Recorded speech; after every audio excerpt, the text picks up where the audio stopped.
We're going to go to the second part of this event. Basically, at this point, I hope we are convinced that the Netherlands is a champion country on educational pluralism, despite the challenge, the internal challenge. I'm sure that that helped us also to see that this is many of you from other parts of the world. You have this internal challenge in your own country. So seeing that even in a country like the Netherlands, this is a challenging conversation. It helps to give perspective, no?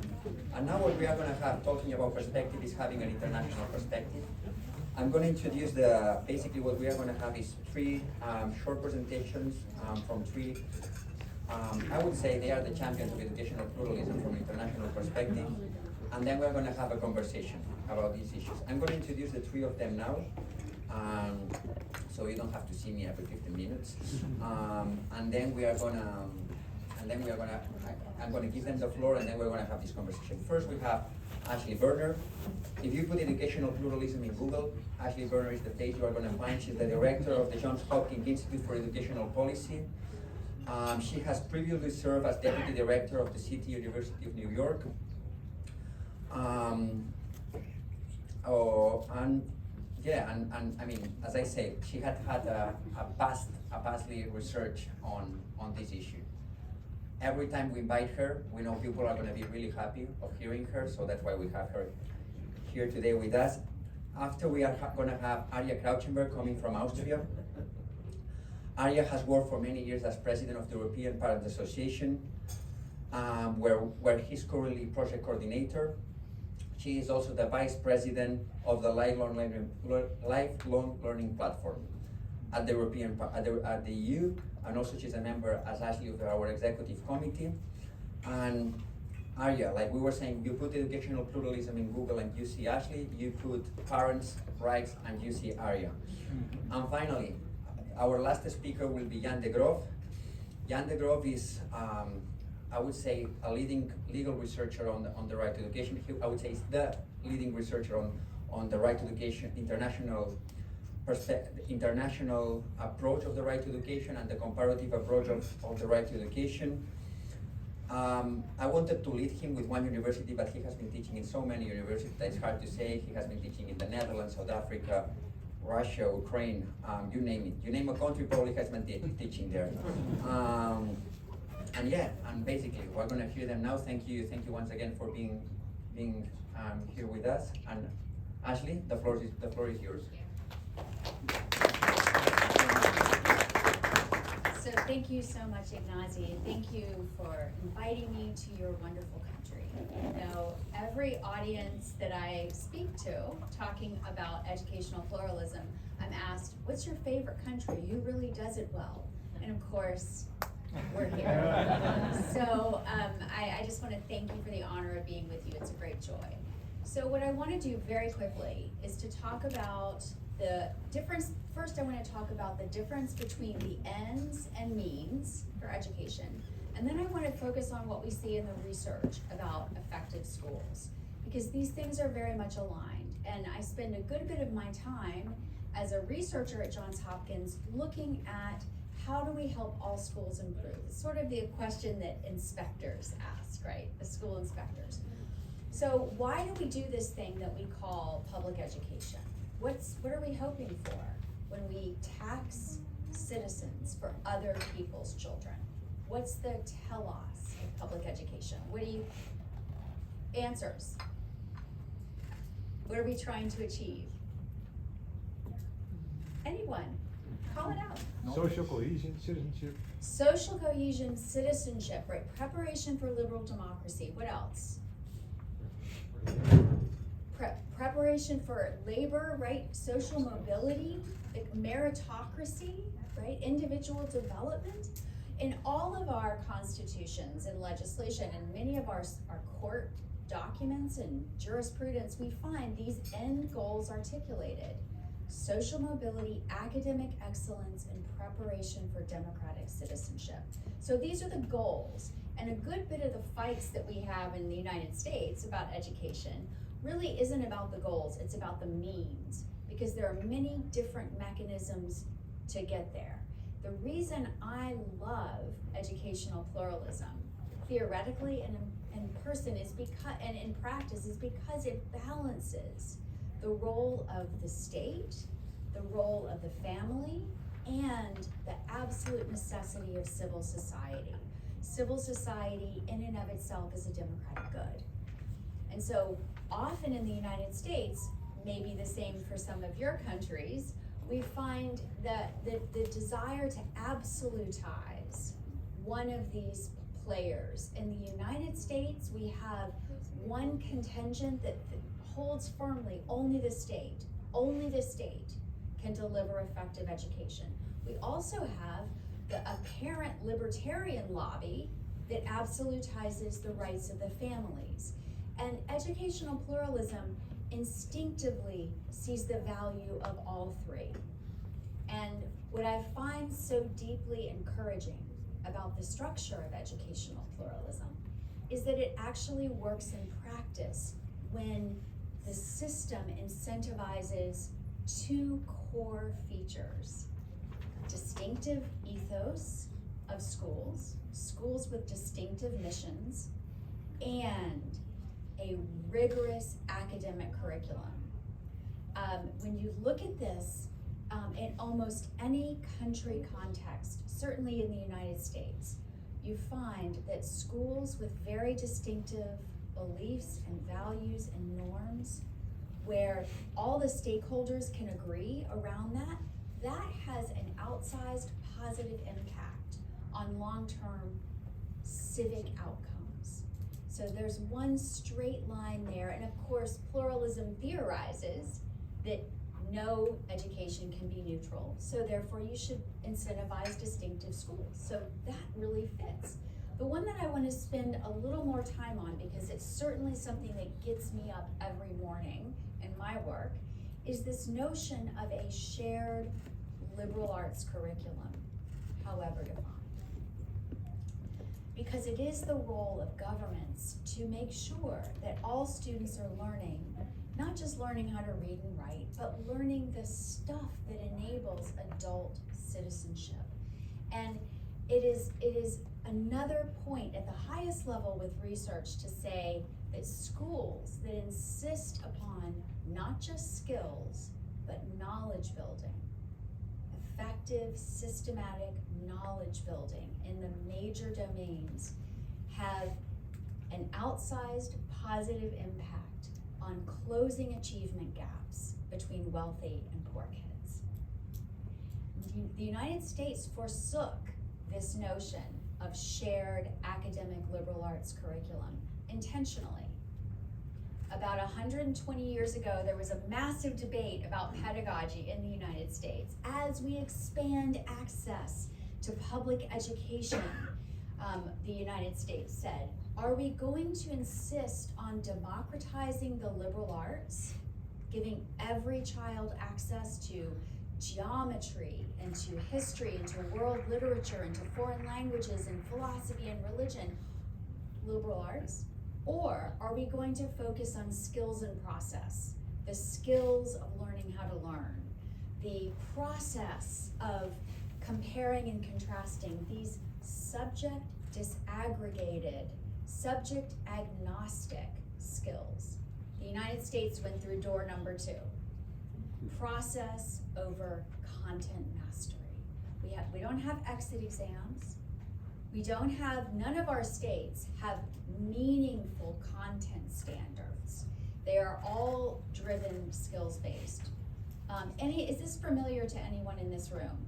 This kind of debate between skills, 21st century skills, process, over learning something in particular. Let me say this, it is impossible to develop critical thinking while knowing nothing in particular. It's impossible. Do not go down this route.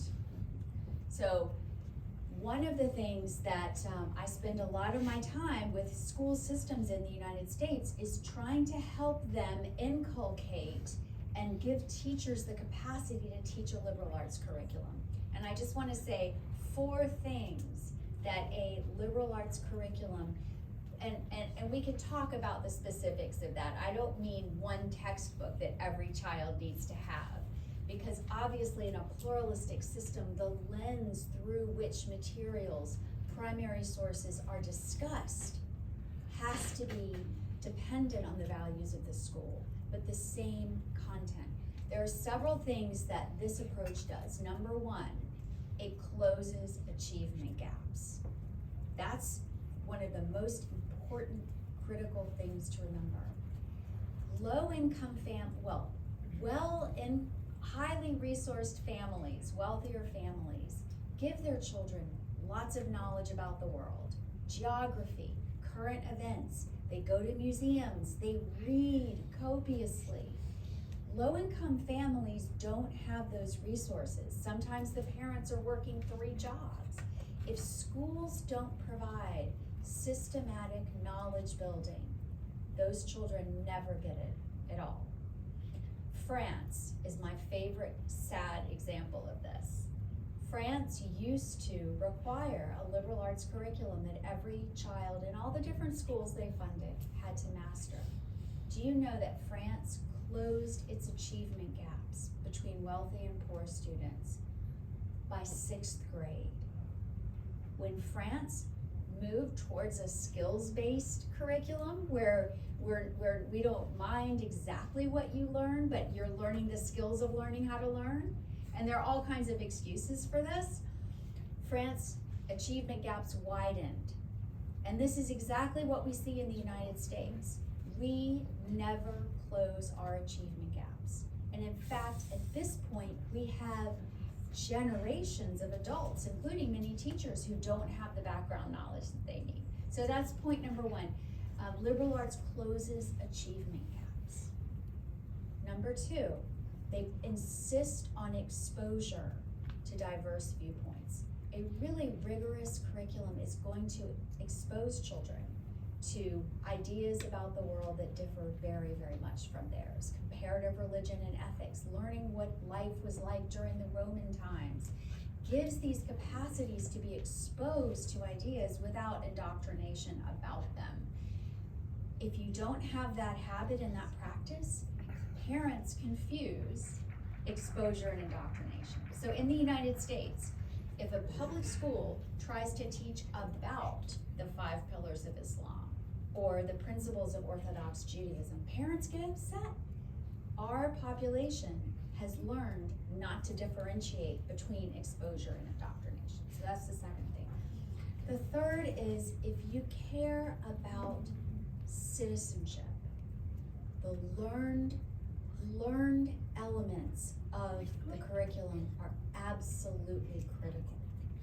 How can you believe in liberal democracy if you don't know the history of how difficult and fragile it is? How can you evaluate foreign policy if you do not know where the Persian Gulf is? If you do not know that Mexico and the United States are contiguous? I have students who don't know that Canada is a geographical neighbor. Is this not tragic? If you go down the route of skills and not content, that is where you will end up. Okay, so it is vital for democratic citizenship to insist upon this. And those are really very, very brief remarks, but I say so much about the curriculum because I spend time as a person in education policy trying to help change state policy and district policy, and even helping Catholic schools to remind them of the power of the liberal arts, not just the distinctive mission, but also because my sense is not only France, but other countries in Europe are being urged towards project-based learning instead of learning something in particular, skills and process over content mastery. I would be happy to talk about any and all of these things with you at any time. Thank you, thank you.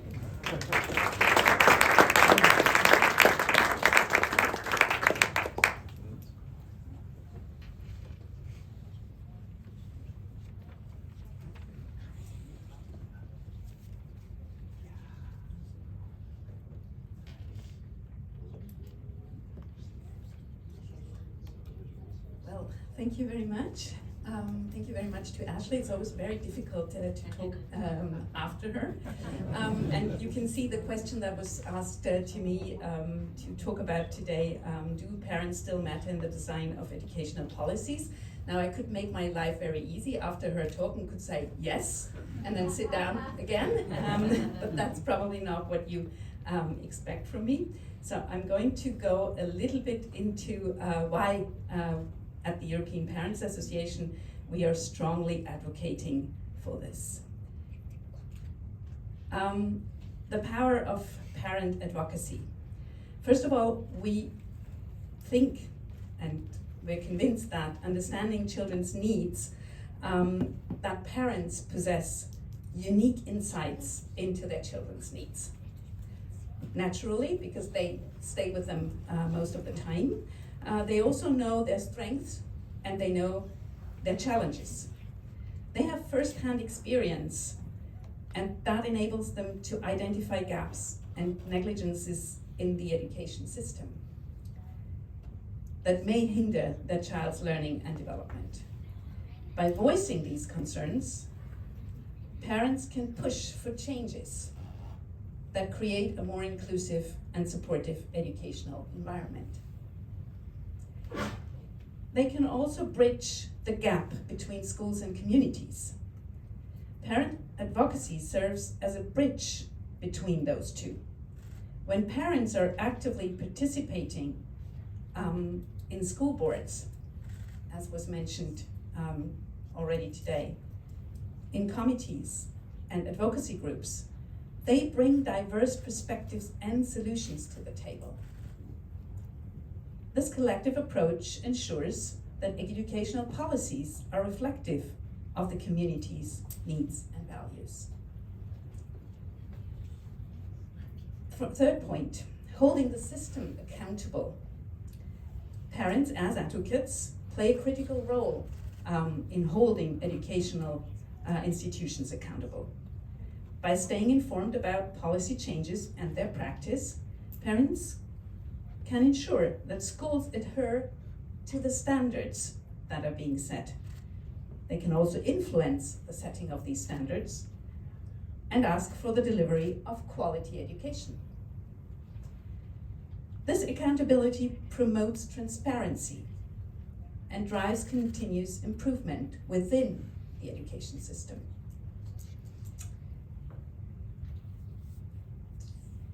Parents' advocacy can also promote stronger school-parent relationship. It fosters these relations between the schools and the families. When parents feel that their voices are heard and their insights are valued, it also builds trust. And we talked about trust already this morning, as an important pillar. Trust and collaboration. This partnership enhances the overall school climate and encourages greater parental involvement in their child's education. This can also lead, or should lead, to enhanced student performance. When policies are tailored to meet students' needs, it creates a positive impact on their academic performance. Advocated changes such as restorative practices, access to specialized resources, and inclusive curricula help students grow, all students. As a result, students are more likely to succeed academically and develop a love for learning and a better quality of life for their future as a community or society member.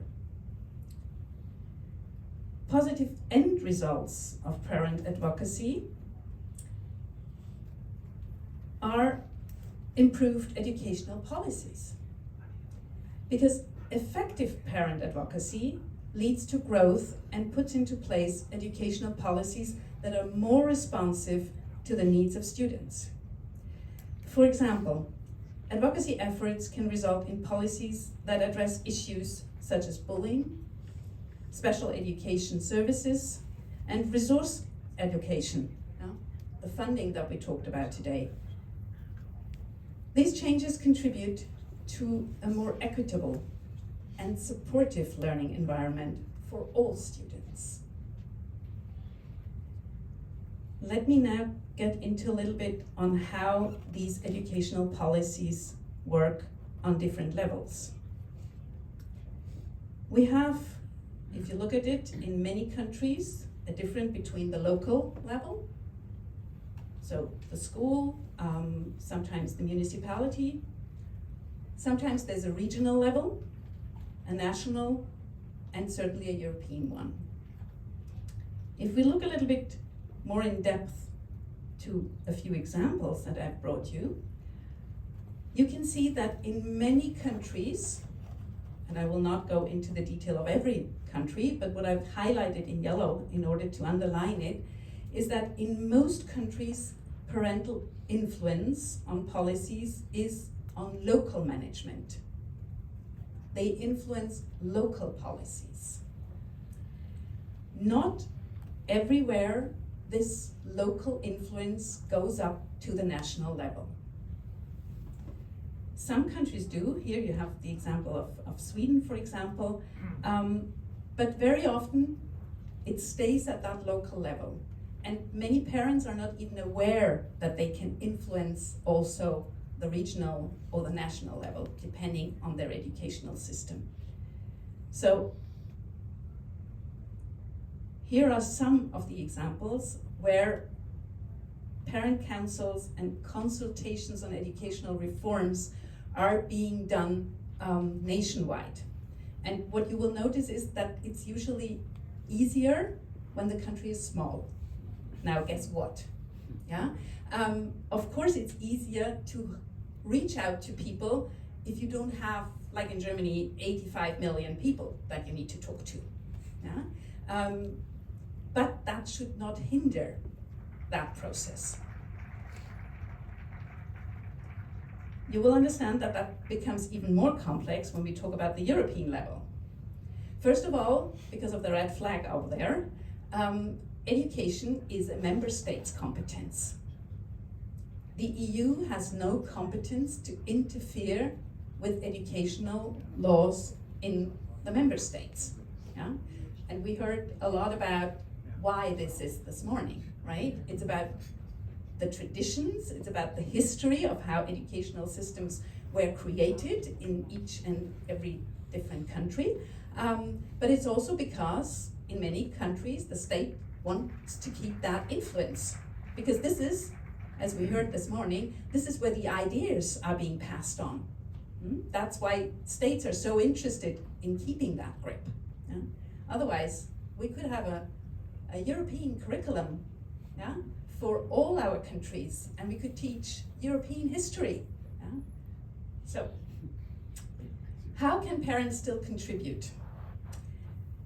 The European Commission, as I said, they have no direct influence on the educational laws, but they sort of come in through the back door. Yeah? They can establish recommendations, and if the recommendations go through on the council level, meaning that the Council of Ministers adopts the recommendations, that makes them binding for the member states. And how does the Commission do that? Well, of course, they have a Department of Education that works on these things, but they also do a lot of public consultations. And if you want to influence this kind of policies, you can go to the website of the European Commission, you can find those consultations, and each and every one of you, friends, neighbors, schools as such, parents' organizations as collective, can put in their views on planned recommendations. So you can influence this process.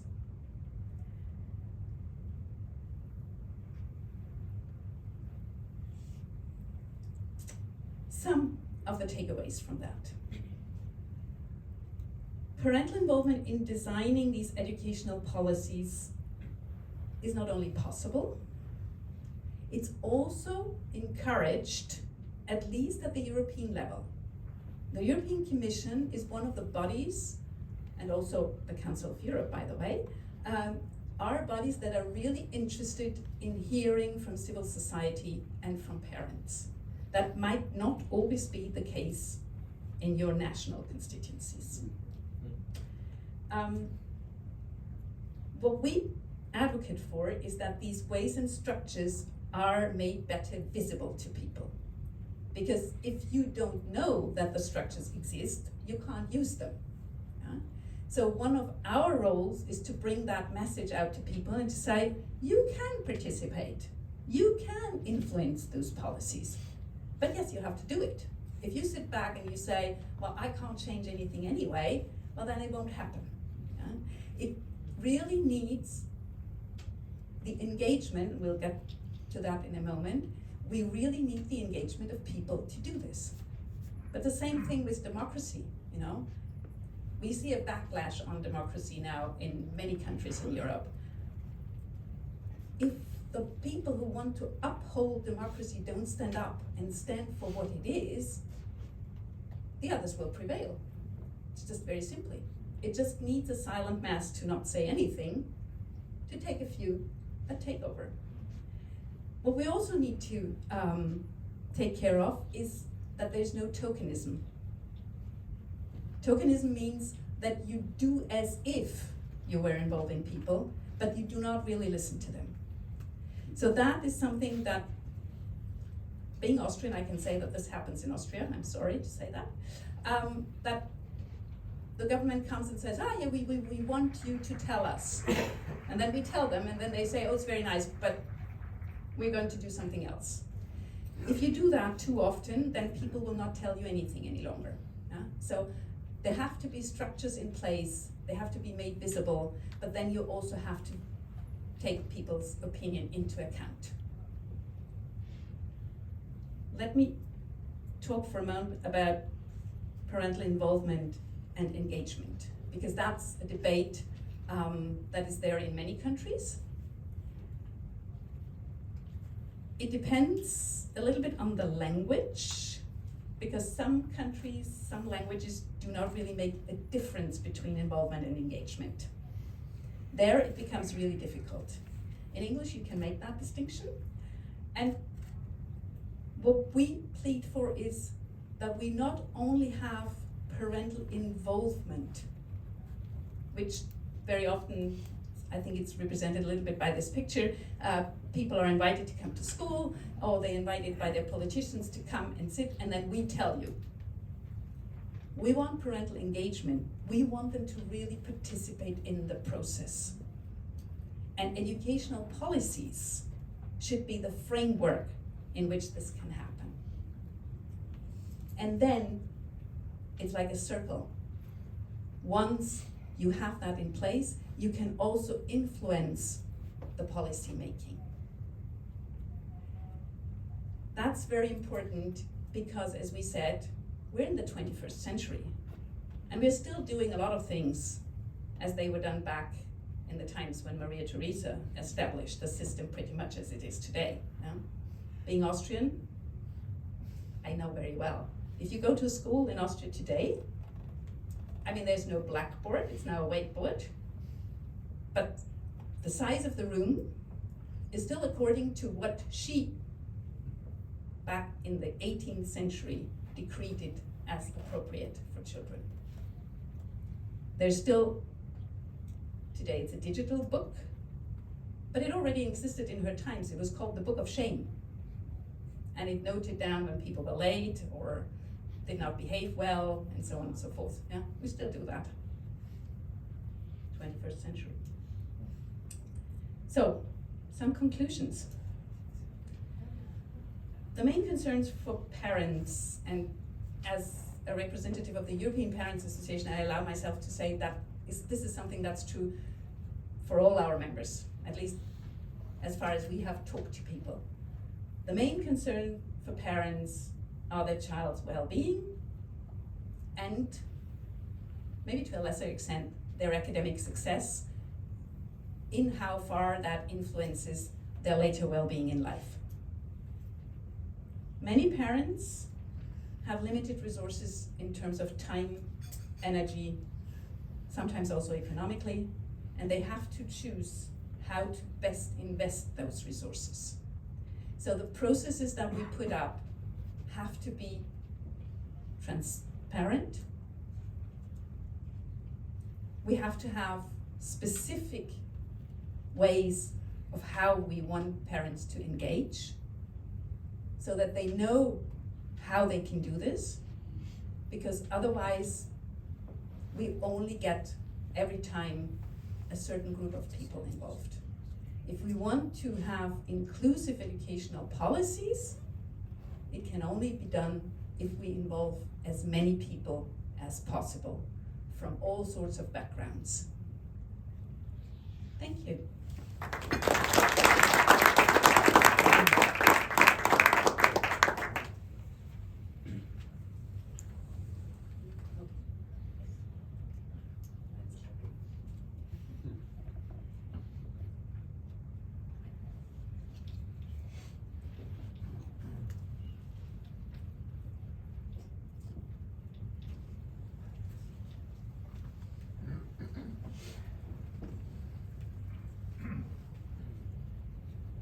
Good to see you, definitely.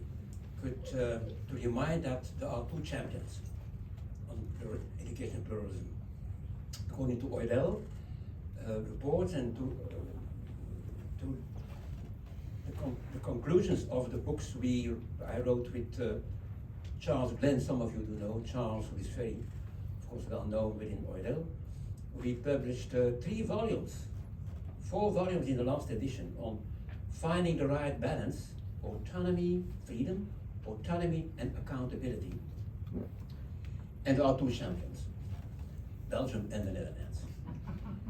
And it's not by hazard that Article 23 and Article 24 of our Belgian constitution are very parallel. But our constitution, what is the first constitution who constitutionally enforced freedom of education worldwide, I beg your pardon, we have this enforceability of education rights and freedom in a very powerful way. It's the first constitutional right in Belgium. Education is free, Article 24, first paragraph. A couple of years ago, 20 years ago, I organized a meeting at the College of Europe and Tilburg University with my colleague and friend Wim van der Donk, some of you know, who is now rector magnificus of Tilburg University, on religion in the public space, living in the public domain. And of course, stressing the needs of religion in public society and in the public domain as a positive value, as a determining force in free pluralistic societies. But also, already 25 years ago, we referred to the fact that religious identity seems to be diluted in confessional schools. Schools do hardly refuse or do employ all candidates of teachers. Parents hardly are aware or are disturbed, between brackets, or worried about the ethos of a Catholic school or confessional school or Protestant school. So we had a problem, namely the secularization marked definitely in Dutch and in the Belgian society in several perspectives dealing with education.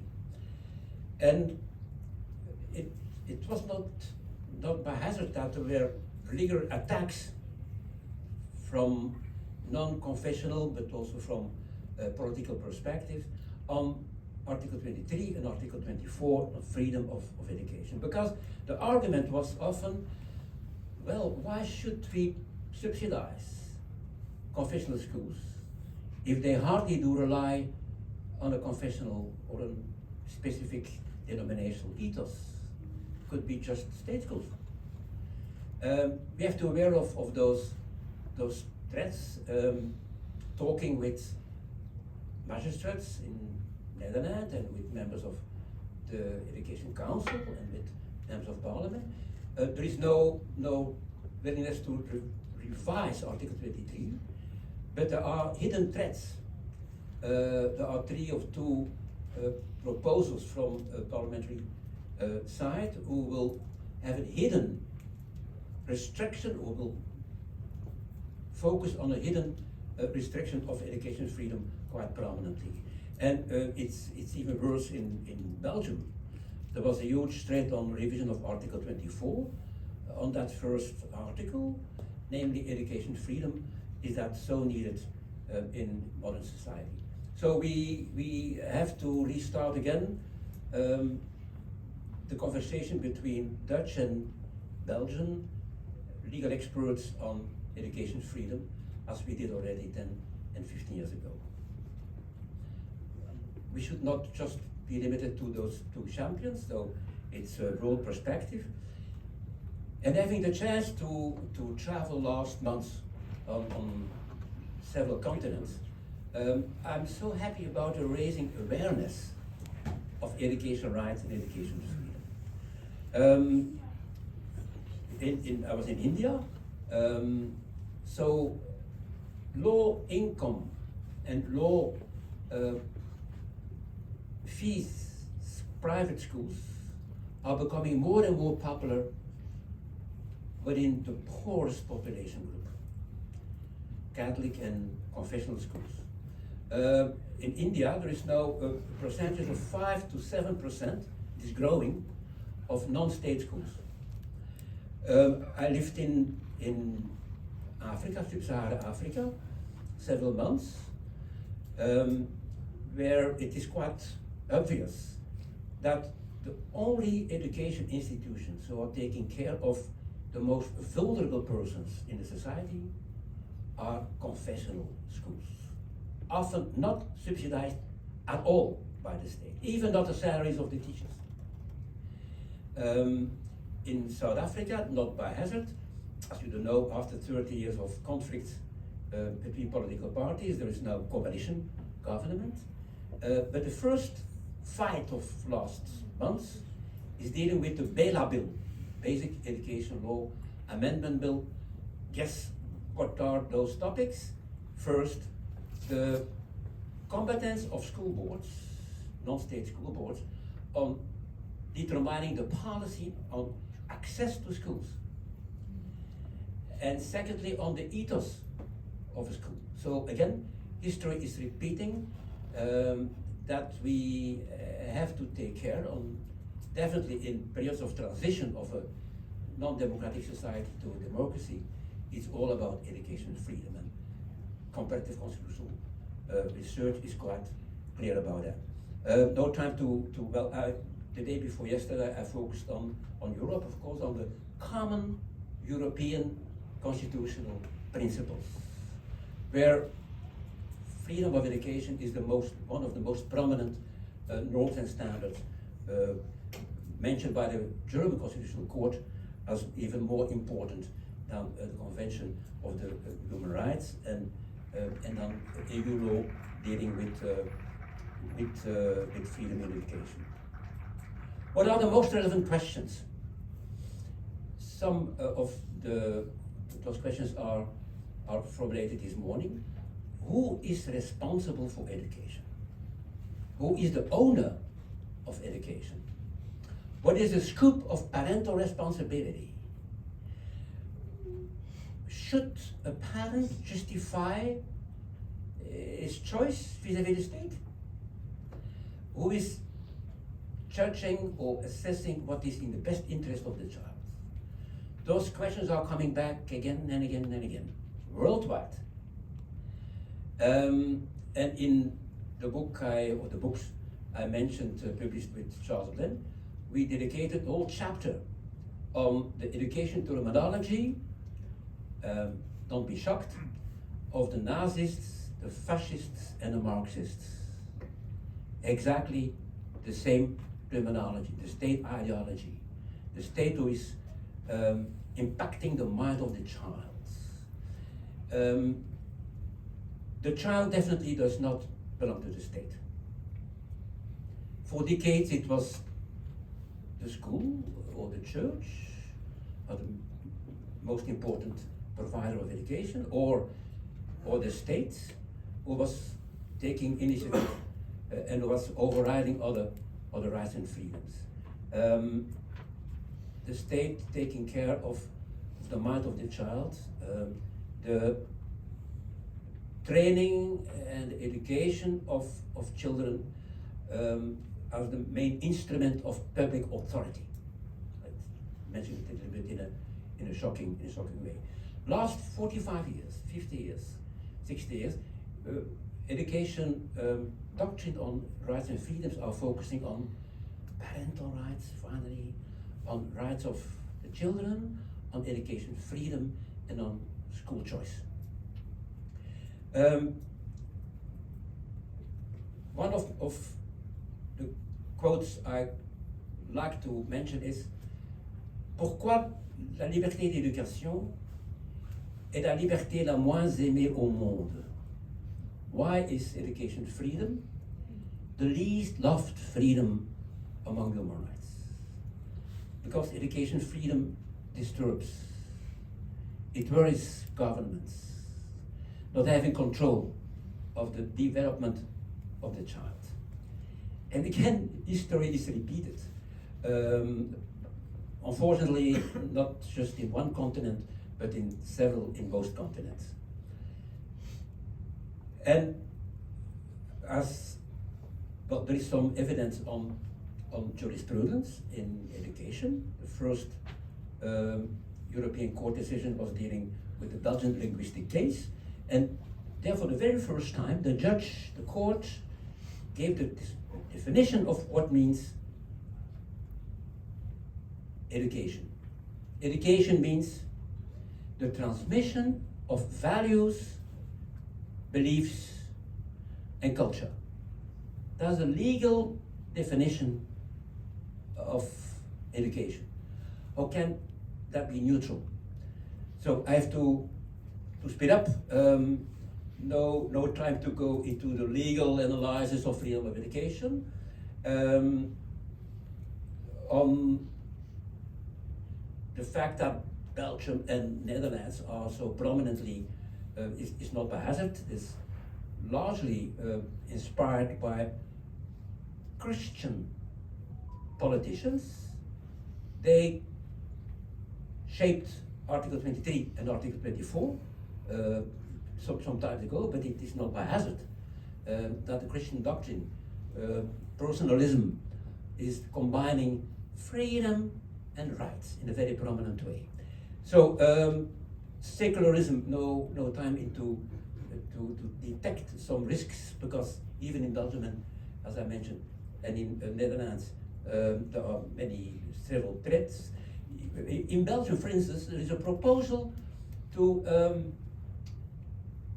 mention, well, religious instruction should not be a core obligation of the school at all, state schools. Of course, they cannot attack confessional schools or their curricular autonomy, but it's not a basic issue. Religion should be just a private issue, as it is mentioned before. Secularism in education law, several drafts of education law, we can reflect, or we can detect the reflection of secularism, but is a counter-religious doctrine, if I may say so. And again, the South African Constitutional Court is the most inspiring constitutional court worldwide. One of the first judgments of that court, and my students have to read and analyze those decisions. One of the first decisions is dealing with the case Christian Education of South Africa against the Minister of Education. Extremely inspiring judgment for all of us, mentioning that such religious body are a part of the public fabric of social life and are determining for a pluralistic and a free society. Wow. South Africa. We all democracies, we can learn enormously from those new democracies from so many perspectives. No time to give a legal analysis, of education fee, no time to articulate why should the states or public authorities co-finance or finance religious schools who are in the public interest, who are recognized by the state responding to basic norms on quality, on equality. But just two recommendations. First, n'ayez pas peur, be not afraid, to go to the court. There is a massive legal argument on freedom of education and on parental responsibilities. Why do we not introduce very interesting and inspiring, most relevant cases? Yesterday we had the Norway case. It's shocking. There is no choice. And we had a meeting last week in Uppsala University with academics from the Nordic countries. In some countries, 0 minutes. In some countries, you cannot choose you have to go to the most close school. So it is definitely against all basic rights. So be not afraid. Comparative law is highly important and relevant. And for instance, on the question of minimum, what means minimum standards, I have the legal answer. That will be for next time. Thank you so much.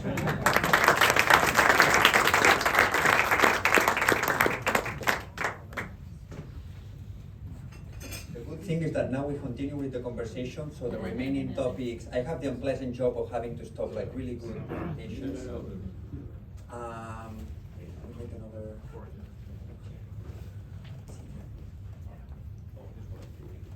We take another.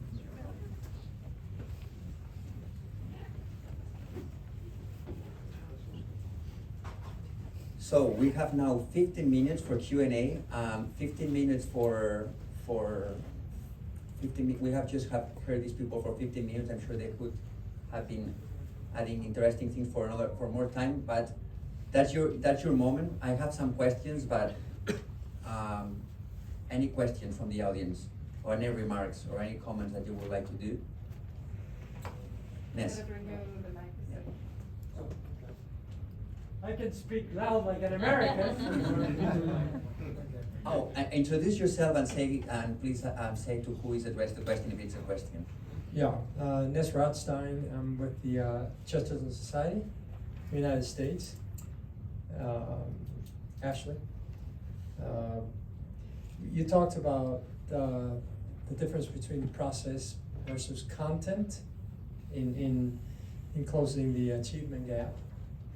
And I've seen studies that show that, but by the way, I agree. Let's start there. But I've seen studies that show, for example, that if you take a demographic, like say African Americans, big achievement gap versus whites. But then you look at married African Americans versus married whites, and the gap narrows tremendously. So I was wondering, in addition to content versus skills, the role of the family, for example, being involved, existing, and any other variables that affect the outcomes is my question, or is it that I know everything influences, but I'm trying to get a sense for how strong one is versus the other. Yeah. Okay, it's a very good question, because the question was essentially, are there other factors besides content versus skills? And of course, a school doesn't exist in isolation. It exists within the social fabric, the welfare state, or not. What I would say is this: the sweet spot in education policy is trying to figure out what in-school changes could happen that are irrespective of who's coming in the door. And we in the United States, our poverty rates are very high. Our 40% of the adults in our big cities are functionally illiterate. And teachers have to educate every child that comes in the door, and so we're always looking for how to close those achievement gaps, and I always come back to the same two things: strong school cultures and rigorous academic curricula, liberal arts curriculum, knowledge building. There's a great book by Natalie Wexler called The Knowledge Gap, and she takes all the research that we know about systematic knowledge building and its impact on long-term life trajectory. So my answer wouldn't change. No, thank you. May I shortly add one Sure, one go comment? ahead. I'm a strong believer in international comparative education analysis. We at OECD some years ago, we represented Belgium in OECD Council, and we started with education at a glance, and with PISA.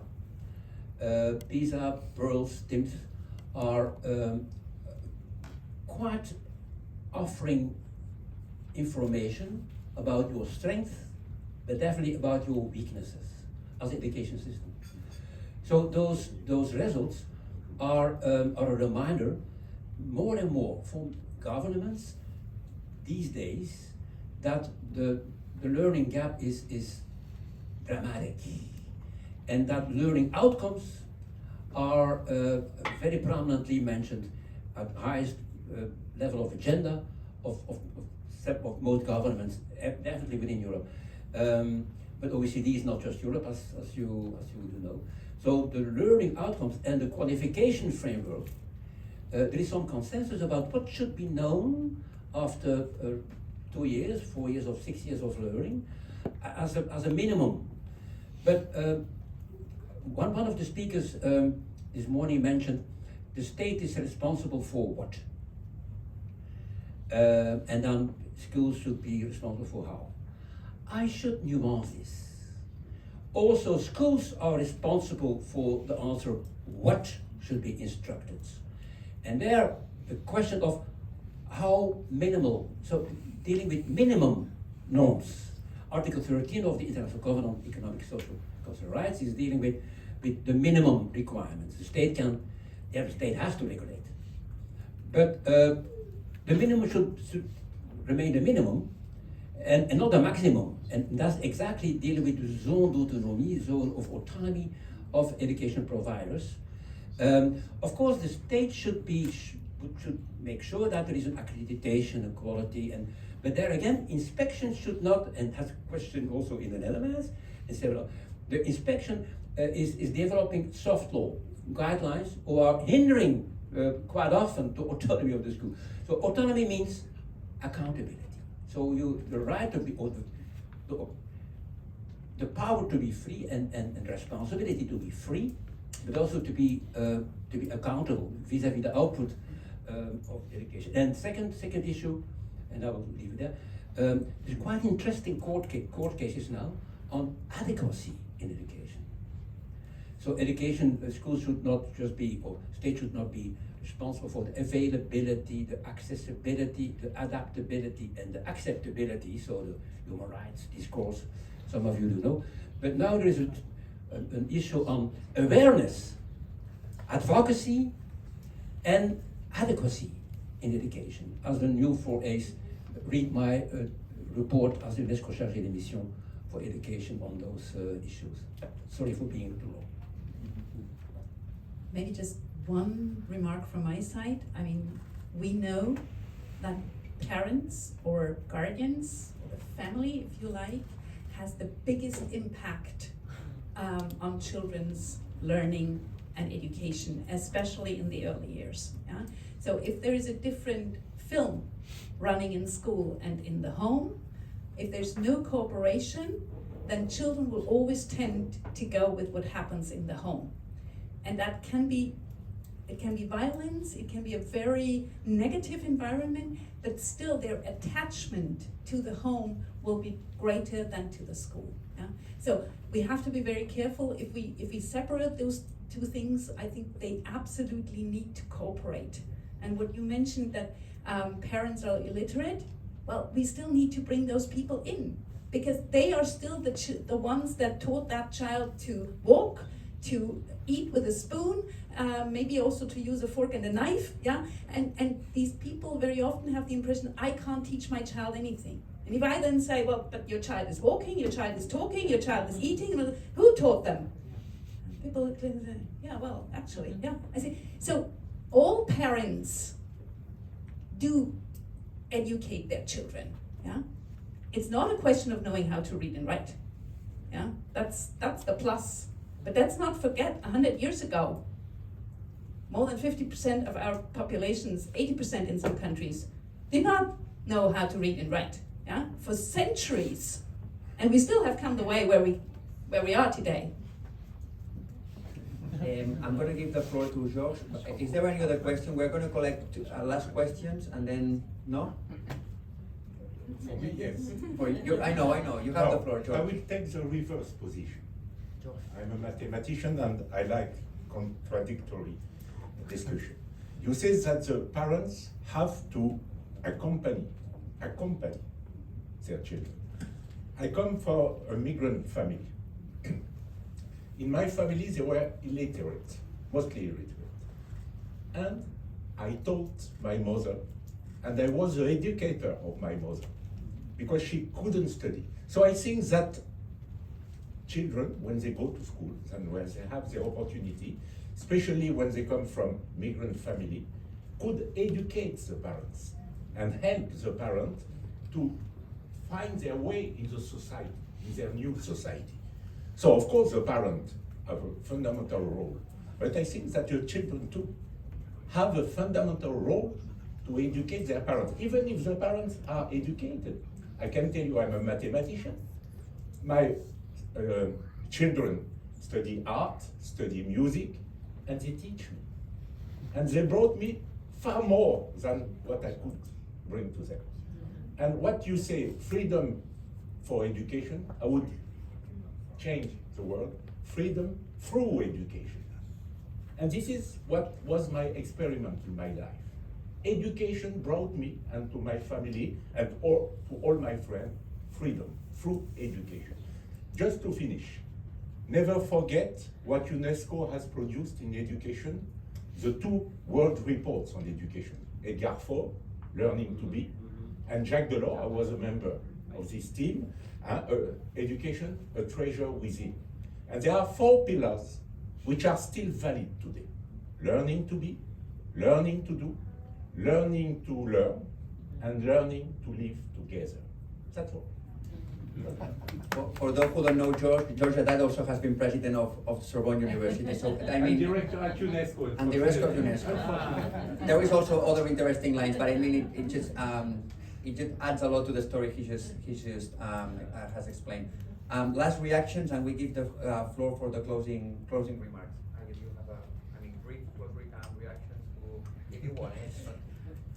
Well, I totally agree with George. We also advocate a lot for intergenerational learning, and I think people start to understand this concept a lot more today when we talk about entering into the digital age, because many parents find out that their children know a lot more about digital devices than they do. But we still say, well, but parents and family members have life experience that the children lack. So I think, again, it's about cooperation.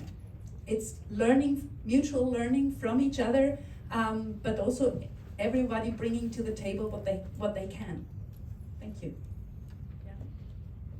Just add, only the educated are free. It's Mandela who mentioned so, and education needs freedom. Otherwise, there is no real dimension of learning and of. But both are balanced, and we have to invest time in that balance. Also, excuse me so much, from legal perspective, from constitutional perspective, because otherwise, without the law, without rights, we definitely will not be sure that human rights will be fulfilled. I would just say, I don't think that the balance and beauty that educational pluralism can bring should be taken for granted. Just as the existence of liberal democracy shouldn't be taken for granted. And I think education, both freedom, educational freedom is not unlimited. We have to ensure that certain things are not, are off limits, right? This is the role of the state, and that certain norms and values and content is actually inculcated. So just don't take, I just think it's sobering to look at our educational histories and realizing how hard won some of these laws are, and not to be taken for granted. Thank you to the three speakers for these inspiring presentations. Let's end up like the room next to us have beaten every time we have clapped with the audience. Let's beat them up now.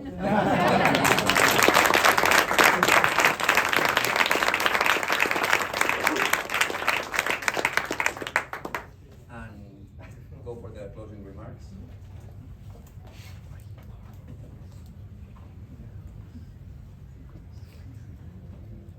Merci bien.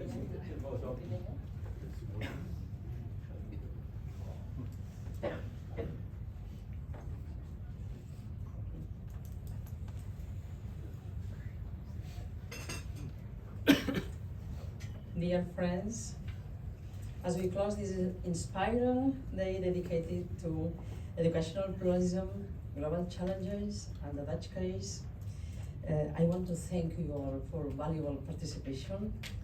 Throughout the morning, you've explored pressing questions on freedom of education, international human rights, and what we can learn from the Dutch experience. Thank you. The exchange of knowledge and perspectives has been very rich, and it's clear that the commitment to educational diversity remains a shared priority across contexts and borders. A heartfelt thank you to our speakers and panelists, thank you, for their insights, and to the teams at Oidel and Belus for co-organizing this important event. Your collaboration and dedication made today's meaningful conversations possible. Let us now take these insights forward. Our researchers, policymakers, educators, and advocates, to ensure that educational freedom remains a cornerstone for our societies. Thank you, and please enjoy the lunch and networking session.